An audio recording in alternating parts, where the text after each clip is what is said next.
बिस्मिल्लाहिर्रहमानिर्रहीम। नाज़रीन खुश आमदीद कहते हैं। आज आपके साथ डिस्कशन करनी है मैंने कश्मीर के हवाले से और थोड़ी सी मुल्की सियासत के ऊपर भी रोशनी डालेंगे। सबसे पहली बात करते हैं कश्मीर के हवाले से। नाज़रीन ग्रामी, हमने अभी तक ट्वीट्स, बयानात और एक दूसरे की टांगें खींचने के अलावा कोई काम नहीं किया। बात यह है कि हम जब भी असम्बली में आते हैं हमारा कोई मकसद होना चाहिए असम्बली के इजलासों के लिए। हमने कोई मकसद नहीं रखा, कोई उनके पास हमारे पास कोई ऐसा एजेंडा नहीं है जिसके ऊपर बहस कर सके, या कोई ऐसी बात नहीं है जिससे अपोजिशन और हुकूमत एक पेज पर हो। बहरहाल गुजारिश ये है गवर्नमेंट से और अपोजिशन से कि खुदारा कश्मीर के ऊपर बात करें, आर्मी लोगों को एक पेज पर लाया जाए जो इंडिया की जारियत को कंडेम करें। हम लोग एक दूसरे की टांगें खींच रहे हैं। आपने रोज़ाना असम्बली के इजलास देखे, कभी अपोजिशन वाले गालियां दे रहे हैं गवर्नमेंट को, कभी गवर्नमेंट वाले गालियां दे रहे हैं अपोजिशन को। भारत जो काम कर रहा है वो प्रैक्टिकल कर रहा है। उसने 370 आर्टिकल को सस्पेंड किया है, तो वो जो है उसको मतलब उसने प्रैक्टिकल करके दिखाया है। किसी को बताने की ज़रूरत नहीं थी, उसने ना ही कोई इस तरह की जसारत की। और ये जो कश्मीर में काम हुआ है ये प्री प्लान्ड हुआ है। नाज़रीन ग्रामी, आपको ये भी आगाह करते चलें कि जितना भी कश्मीर के अंदर जुल्म हो रहा है ये प्लान किया गया था। पहले बीजेपी की हुकूमत ने पहले प्लान किया था कि कश्मीरियों को अजियत देनी है, और उसके साथ ही एक बड़ी फ़ौज का गुत्था आ चुका है, जिसकी वजह से मैं समझता हूँ कश्मीरियों का जीना मुहाल हो गया है घाटी के अंदर। और भारत नहीं चाहता कि कश्मीर के लोग सुख का सांस लें, चैन से बैठें घरों में। और यकीन माने सारी की सारी जो है ना लोग परेशान हैं बहुत ज़्यादा, क्योंकि उनका मुल्क उनके पास नहीं रहा। उनका जो जिस जगह रहते थे वो उनकी अपनी नहीं रही। तो आगे बात क्या करनी है?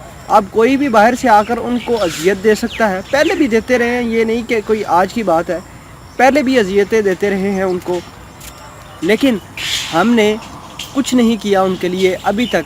हम सलूट करते हैं अपनी पाकिस्तान आर्मी को, जिन्होंने एक वाहिद अदारा है, जिन्होंने मतलब एक स्टांस लिया है, एक पोजीशन ली है कि अगर भारत कश्मीरियों के ऊपर कोई जुल्म डालता है, पाकिस्तान के ख़िलाफ़ कोई काम करता है, तो उनके ख़िलाफ़ कार्रवाई की जाएगी। इसके अलावा मैं बताता हूँ जो हमारी सिविल की आदत है, कोई एक धेले का काम नहीं किया इन्होंने। और लड़ाई किस बात पे है जी? कोई अब्बू को बचा रहा है, कोई अपनी अम्मी को बचा रहा है, कोई अपने फूफी को बचा रहा है, कोई ये कह रहा है हमारी क़यादत अंदर जा रही है। ये सारे लोग चीख रहे हैं।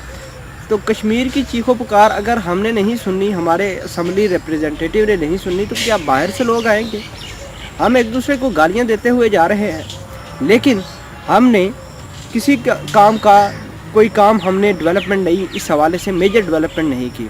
बहरहाल गवर्नमेंट को सलूट पेश करते हैं जिन्होंने इनके साथ सफारती ताल्लुकात ख़त्म किए, नंबर 1। दूसरे नंबर पर इमरान खान साहब ने जो नमक की एक्सपोर्ट करते थे हम उनको, वो बंद कर दी है। वाघा बॉर्डर एक मरतबा बिल्कुल सील हो चुका है, समझौता एक्सप्रेस बंद हो गई जितनी भी। लेकिन हमने ये बीजेपी के साथ जो करना है वो इससे बहुत ज़्यादा आगे करना है। हमारे बस में जो काम था हम वो करेंगे, और इंशाल्लाह इस 14 अगस्त को पाकिस्तान एक बड़ा जलसा करेगा, बड़ा एक डेवलपमेंट होगी इस 14 अगस्त को, जिसके हवाले कश्मीर के हवाले से बड़ी चीज़ें आगे जाने वाली हैं। गवर्नमेंट ऑफ पाकिस्तान बड़ी कोशिश तो कर रही है, लेकिन बस की बात नहीं। कोई शख्स बाहर से इंडिया के ऊपर प्रेशराइज नहीं कर रहा। कोई अमेरिका ने प्रेशराइज करना था वो नहीं कर रहा। इसके अलावा बहुत सारे ममालिक हैं जिन्होंने पाकिस्तान की साइड लेनी चाहिए थी, कश्मीर की साइड लेनी चाहिए थी, उन्होंने नहीं ली। अब बात रही कि अभी तक हमने सफारती ताल्लुकात ख़त्म किए हैं, इनके साथ तजारत बंद करनी है, फ़ज़ाई हदूद इनकी बंद कर देनी है। इनको पता चले कि कश्मीरियों के साथ जुल्म करना है तो कैसे करना है। बहरहाल हम ये चाहते हैं कि कश्मीर जैसे था पहले, हमने अमन लाना है कश्मीर के अंदर, कश्मीरियों को अमन की नींद सुलाना है, उसके अंदर एक पीस और एक हारमनी होनी चाहिए।